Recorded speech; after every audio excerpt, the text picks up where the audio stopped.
up, guys? M1 here, and yeah, this is my first review for 2011. The game is Dead Space for the Xbox, PS3, and PC, and it took a while for me to get this review out.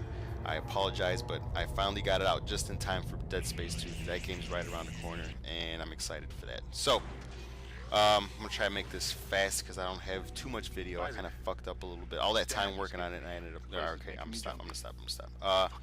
Yeah, I'm gonna start off with Isaac Clarke, which is pretty much the most silent protagonist I've ever come across, and he really doesn't say much throughout the game.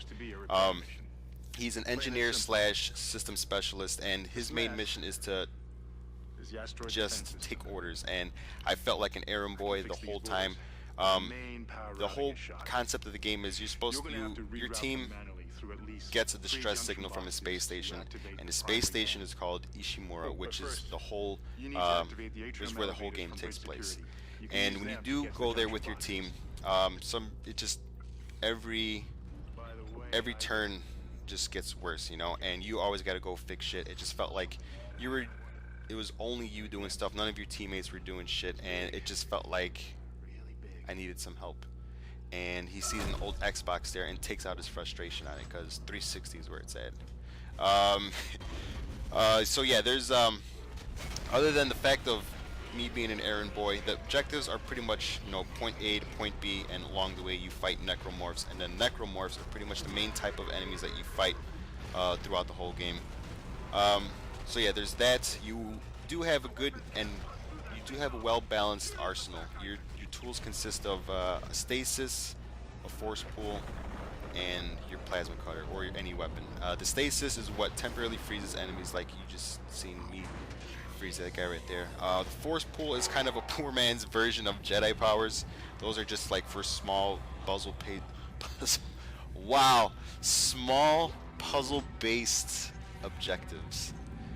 Slow it down a little bit. Small puzzle-based objectives, and yeah, that's pretty cool. The plasma cutter, I felt the plasma cutter was the best weapon of all, only because you can change which direction you want to cut your plasma cutter. You change which way you want to dismember your enemies. This game is all about dismemberment, and the way to conserve ammo and help yourself out is just learn how to utilize the plasma cutter. And if you can do that, then you can pretty much just save a ton of more ammo as opposed to just going guns blazing. So that's pretty cool. Other than that, there are what else do I got? Oh, games like parts like this in the game, zero gravity segments. You're able to jump all about, and it's pretty cool because, you know, enemies come from the top and the side, and you got to jump because they're just coming at you, and it puts really good spin on something that you really don't see too much in this type of current generation of games. So that's cool. Only advice I could give the people that haven't played this game is to just, you know, stock up on ammo and conserve your oxygen tanks, because there's some parts of the game where you have to go outside of the space station, and yeah, it's not going to be fun. So stock up on that. Here you have a store which is used to buy ammo,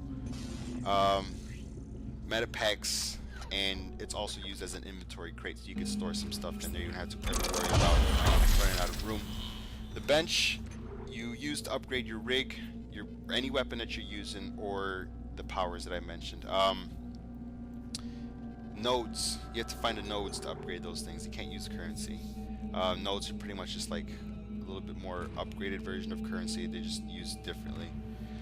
So yeah, there's not too many cons for this game. The only bad thing I would say is the fact that, like I mentioned, they need to have a little bit more of an enemy variation. I felt like I was just fighting the same enemy, other than it. I felt like I was fighting the same enemy from when I did at the beginning as opposed to the end. Fuck, man. Yeah, just switch up the enemies. Hopefully they do that in the second game. That's pretty much it. There's not really too much to complain about. This is one of the first games of its kind with, you know, the horror and the dismembering. So that's cool. The pros, I would have to say it's a really good, Thank God you're alright. solid soundtrack. Trying to reach you. Someone's Lighting blocking effects my were rig done signal really well. remotely. Must have interrupted Dismembering, the signal like I block. said, Hammond? you can go in guns blazing, but it's Surviving. recommended that you don't. Barely. So I found some med yeah, supplies. it's cheap. So yeah, look for this game, guys. It's probably maybe under $15 now. And CEC and fuck the chain of yeah, command. that's all I got. So yeah, thanks for watching, guys, and I'll catch you next review. Couple of Later. the shuttle on the cruise.